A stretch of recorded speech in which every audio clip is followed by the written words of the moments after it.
Hi, today's Friday, November 20th, 2020. Been an amazing year. Why good and evil? With so much evil we've been confronted with this year, with the Wuhan virus, a worldwide pandemic that was created, a virus that was created in a laboratory. PCR testing that is in some countries banned or rigged, and 93% false positives, fear mongering through the media, lockdowns. Cure of the lockdown has killed more people than the actual virus, and thousands of suicides, over 50% of businesses closed in the United States, medium and small businesses, and 260 million people around the world affected by hunger, and the result is death, and due to the lockdowns, not the virus. And now all this voting fraud going on with... Anyway, it's just overwhelming, the evil that we have been confronted with in these last months. So why good and evil? There has to be something bad, or there wouldn't be any point to any story. If in every story there's good and bad, right? So there's a hero, the good guy, and then there's the villain, the bad guy. And every story has to have good and evil in it. Even in the Bible, the whole idea of all creation is the struggle between good and evil, and to know the difference. If there was no evil, you wouldn't even know what good was. And if there was no darkness, you wouldn't appreciate the light. So, what makes you appreciate being well? When you're sick, right? So you can only appreciate the good things by comparison with the bad things, by the difference between good and bad. See, if there was no bad, you wouldn't even know what good was, because everything would be good. But you wouldn't even know it was good because you didn't know anything about the bad. So the Lord allowed Adam and Eve to eat of the tree of the knowledge of good and evil so they'd know the difference.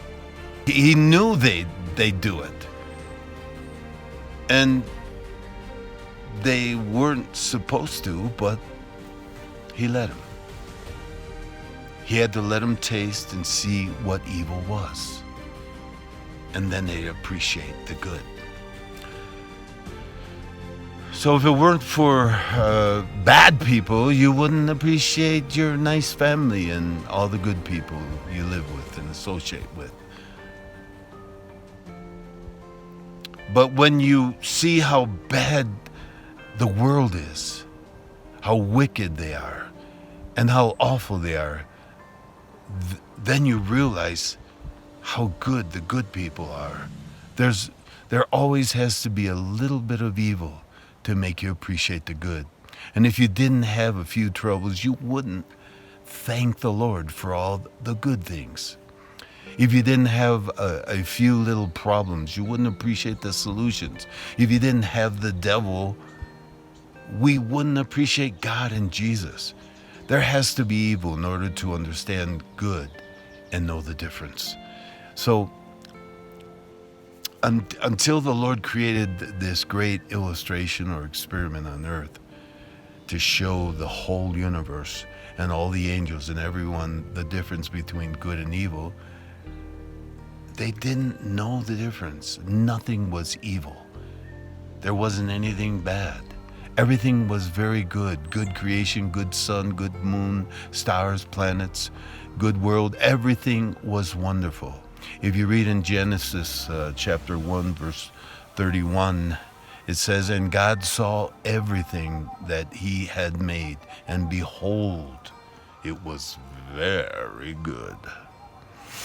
So a few bad things have to happen so you're thankful that they don't happen all the time. You don't always get your way and get to do everything you want to do and have everything you want to have, because if you did, you wouldn't even appreciate it. We have a tough fight sometimes fighting the devil, but we win. Good always wins because good is of God, and God can't lose. He always wins because he's the biggest and he's the toughest, and he can outfight the devil every time, no matter what the devil does. But if you didn't have the fight, you wouldn't appreciate the victory.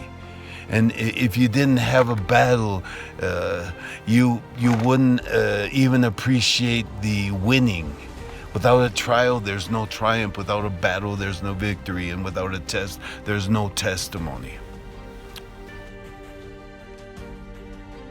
It says, "Blessed are the peacemakers, for they shall be called the children of God."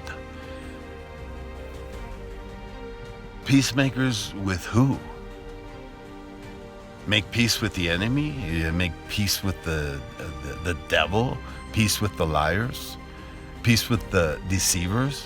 How can you be at peace with them when they refuse to be at peace with you? You come to make peace, preach peace, well, what happens?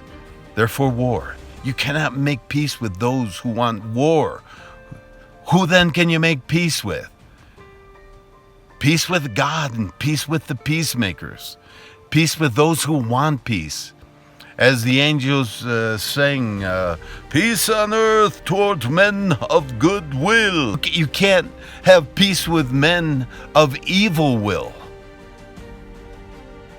How can you have peace toward evil men and men of evil will? With them, it's impossible. No peace, just war. The only thing you can do is conquer them. And the easiest way to conquer them is to let them rot in their own iniquity, become weak and lazy and fat and sick with their own sin. That's why good and evil.